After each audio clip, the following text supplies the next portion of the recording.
evening, everybody. Welcome to Can Hammer TV. This is episode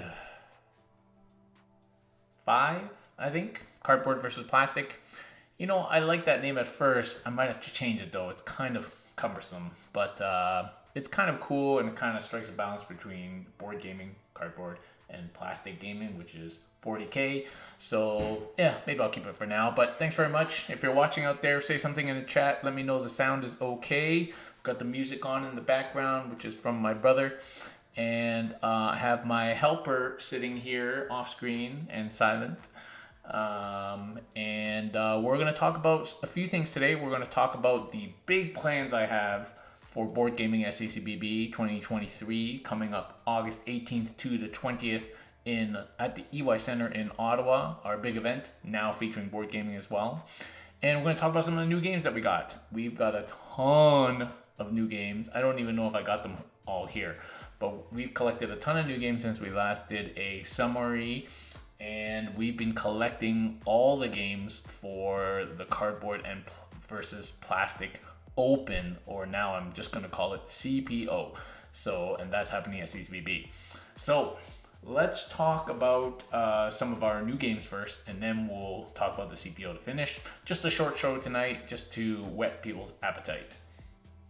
So one of the games we got recently is this game called Steam Up, A Feast of Dim Sum. And this is the deluxe edition by Hot Banana Games, and these are the designers. And this is a game basically where you actually have little plastic steamers on a turntable with little rubber dim sum in it. And the point of the game is to get tokens and to collect dim sum to fill your player board. It's really, really Asian cool. Had to buy this game. I didn't even know if it was any good when I got it, but had to get it. And it's actually pretty fun. Very easy to play, very fun, quick game. And you can even use chopsticks to pick up your dim sum. So it's pretty cool. Definitely, if you're going to buy this game, you got to get the deluxe edition because that comes with the rubber dim sum. Otherwise, the dim sum is just cardboard tokens, and I don't think that would be even half as good. You have to get the rubber dim sum, so get the deluxe edition. So that's Steam Up, A Feast of Dim Sum. All right. Another game we've got recently is Clank Catacombs. So I've been wanting to get this game for quite some time. One of the first games that me and my family played during the lockdown, COVID lockdown, was Clank Legacy, because we wanted to try a Legacy game. We had good fun playing online Legacy with some of our friends, Pandemic Legacy. And so we thought, oh, it'd be really cool to get a game for us to play as a family, just the three of us. And so we got Clank Legacy, and it introduced us to the world of Clank. And the world of Clank is basically like deck building and press your luck. So you're trying to dive into this dungeon to get some relics, and you have to get out before the dragon toasts you to death with his breath, basically. And so there's a really nice tension to it. It's not too serious. It's kind of comedic, and there's some good deck building elements to it. And so after playing like 12 games of Clank Legacy, we still played Clank occasionally because it's a good game system, but you know, the Clank Legacy box and setup is pretty involved. So we wanted to get a new Clank, and this one came out, which basically seemed like it took all the good parts of Clank, and now you also make your dungeon as you go with tiles instead of it being the same board every time. So that seemed really good, and true enough, this is a great version of Clank for people to get if they're new to the Clank series. And Clank is a great series of games. All of them are good, but this is the newest one where I think it really takes it over the top, being able to make your own dungeon every time. So that's Clank Catacombs by Paul Denon, Direwolf Games. Okay, the other Asian themed game that we got recently is Terracotta Army by some presumably non-Asian people. I'm not even going to try and pronounce these names, but clearly not Asian. But this is a game based on the Terracotta Army of the Qing Dynasty. I think it's Qing Dynasty. Somebody's going to kill me if I get that wrong. In China, where they unearthed these thousands of terracotta soldiers that were all made and buried with the emperor to serve him in the afterlife. And so this is an interesting game where it's like a point salad game, and you even have these action selection wheels and 3 of them that can rotate so that every action is a little bit different, and your ways that you can manipulate how the wheels rotate. And basically what you're trying to do is place these terracotta soldiers, which are like detailed plastic miniatures, and you're trying to place them in the tomb in certain patterns to score you points at the end of the turn, at the end of the round, and at the end of the game. And there's lots and lots of ways of scoring. It's almost overwhelming in terms of how many ways there are to score. And that's one of the downsides, but also one of the interesting strategic sides of the game. But basically, it's a cool game. It's very thematic, and it feels good to fill that tomb with soldiers. And so that's Terracotta Army by these guys, and published by Board and Dice. So that's a cool game there. Okay, now moving on to the Cardboard versus Plastic Open, or the CPO. So this year, my mission at CCBB is to put competitive board game on the map in Ottawa, or start it anyway. There are not a lot of competitive board gaming outlets out there. Even can games, it's like individual games that people are playing, but there's no big kind of tournament aspect to the board games as far as I can tell. Even on YouTube, there's a ton of board game channels, but very, very few competitively slanted board games. And if anybody watches Can Hammer for any period of time, you'll know we're all about competition. The events we run are tournaments, and our content is generally competitive. So when I put board gaming into the channel, eventually I'm going to get around to making competitive videos, strategic videos.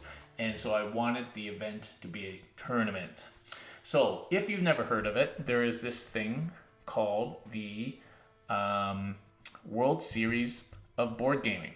And the World Series of Board Gaming is basically a competitive board game tournament. The idea is that you have these 16 games, which they've picked from all the games out there, in order to represent all kinds of different types of games, different mechanics, and light to heavy games. And over the span of a number of days, if you want to become the champion, and their prize is actually $25,000, you have to be pretty good at all of these games and beat other players at it. And so to become the true champion. And so what I'm doing at CCBB is we will be running a WSBG style tournament over 3 rounds. Now it's not going to be so what you can do is you can run a qualifier event, and the prize for that is actually like a trip to Vegas to go to the finals, which is in September in Vegas. I wanted really to do that, but the prize is just too expensive. And as I've discovered recently, unfortunately, most board gamers are not like 40Kers. They will not pay $150 to play their games. The ticket prices must be much more reasonable. So we just could not afford to put up the prize that was required to become a WSBG regional qualifier event. However, our event is going to be exactly like that, and we're going to have our own prize support. It just won't be a trip to Vegas. Of course, if you want to go to Vegas and compete, you can just do that. You can just buy a ticket and go, but you have to pay for it. So this event, basically, it's a little bit complicated, but you'll see. So what happens is you're going to have, let me pull this up here. This is not the page I was looking for. Maybe it is. Yes. So here's what's going to happen. So the 16 games are going to be split into 4 groups of 4. So this is an event for 64 people. Every table is going to have 4 players, and it's split into 4 quarterfinals. Each quarterfinal involves 4 tables with 4 of the 16 games, and grouped together in terms of length and complexity. So we're going to have one table with the light games, one table with the medium games, and there's 2 tables of heavier games. And so over the span of the first day and slightly into the second day, Saturday into Sunday, we're going to have the 4 quarterfinal rounds. So when you enter, you're going to choose. You want to enter the light quarterfinal, the medium quarterfinal, or one of the 2 quarterfinals. You can pick. You can enter all of them if you like, and then you just pick your best result. But there will be 64 spaces, and so, hopefully it will fill up. And then basically each game is 4-player game, and the winner of each game will go on to the semifinals. So therefore, there's 16 tables with 16 games, 4 players at each table, that will result in 16 winners. Then those 16 players will play in the second round, semifinal round, in 2 rounds of 4 players. So 2 rounds of 2 tables. Each table has 4 players. So therefore, we're going to have 16 people. So 4, 4, 4, 4. Okay, so there will be 4 games in the semifinal round, which will be chosen from the games that those players will pick, basically in order the game that they don't want, or something like that. I have to read up the specific instructions. It's kind of complicated. It's all on the webpage. Here, how they determine what games are played. And then, so those 4 winners will then form a final round of a 4-player game of 1 single game that is determined from a game that none of them have played, randomly, but they get to veto 1 game, I think. And then basically that's how it works. And the person who wins that final game is the champion. So that is basically how it works. And we are actively in the process of collecting these games. Now, I have over half of these already, just because a lot of them are very popular modern games that I have. And then we have some donations from the lending from the Canada board gamers, who are going to lend us the ones that we don't have. And so we have all 16 of these games. And so we are ready to go. I just got to play them between now and CCBB and learn them so I can judge them. And it's going to be cool. So it's going to be really cool. And we're going to have our own prize support, and it's going to be awesome. We'll try and give away some swag. It'll be cool. I'm trying to get some companies and publishers and local stores to provide some swag or prize support. And to that end, we're having some support, which is cool. I don't blame them for not supporting a first-time event, but it's really cool that they do. So keep your eyes open for details. When ccbb.ca goes live, those details will be on the CPO portion of the website. So that's going to be cool, as well as a rough schedule. So yeah. Now, the other thing I want to run at CCBB is a Wingspan tournament. So if you've ever played Wingspan, it's one of the most popular board games out there right now. You can play it quite competitively, and we're going to run a Wingspan tournament for 16 people, 4 games of Wingspan of 4 players, going into 1 second round of 4 players competing for the championship of just playing standard Wingspan. And so big shout out to Jamie Stegmeyer, who runs Stonemeyer Games, who are the makers of Wingspan.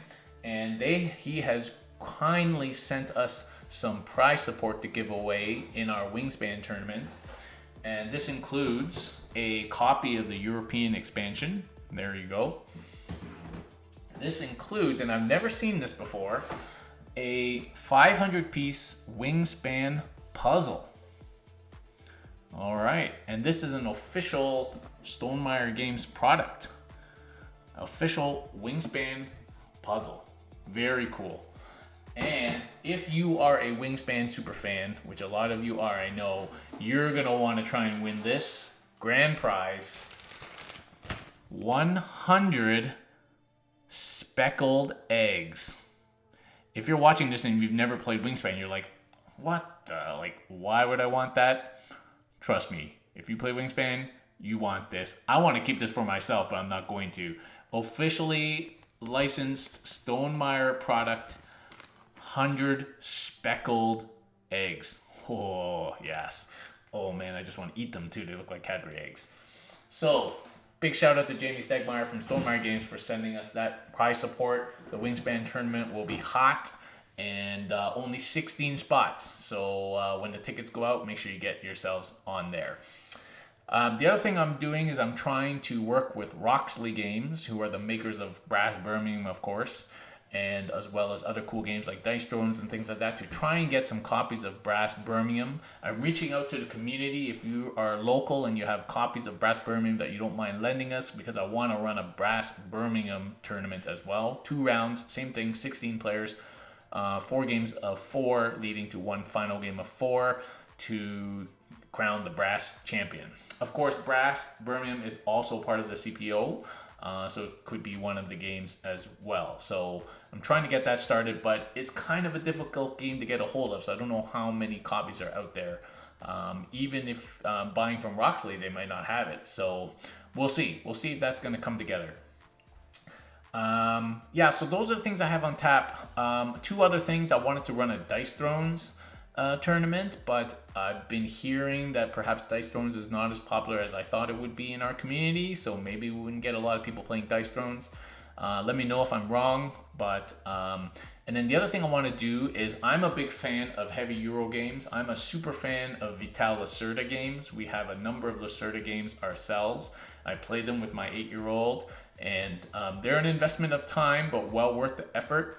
And some people are afraid to try or dig or dive into a Lacerda game because of complexity, because nobody wants to teach it to them, or they're just kind of a little bit intimidated. There's no reason to be, and so what I want to try and do is do a Try a Lacerda event, where we'll have a number of Lacerda games, somebody to teach people, and just demo and play a Lacerda game. You can pick whichever one you want. I have 3 of them. We probably need another couple to make the event worthwhile, and see if we can get people coming in and trying different Lacerda games. So that's kind of the other idea I have right now for board gaming, which is a Try a Lacerda event. I have reached out to Eagle Griffin Games to see if they want to support this endeavor with maybe a copy or 2 of one of their games, but we will see. And that's basically it. So that's what we've been up to in the board gaming studio. We've been playing a ton. If you follow us on Instagram, you'll see a lot of pictures of us every time we play games. And we got all our stuff together to make the CPO a thing. It's going to be a thing. I'm trying to get like some custom play mats as well for the surfaces of the table, so it's all nice, the logos on it. I'm trying to make it really cool. Little current player tokens. I'm going to try and get some swag for people, so really kind of make this a thing. So yeah, so that's what we got in store. Just a quick little show tonight, just to update people on what's going on. Thanks very much for watching and subscribing and following and supporting the channel. And we'll see everybody next week with a live game of 40K. And yeah, have a good night.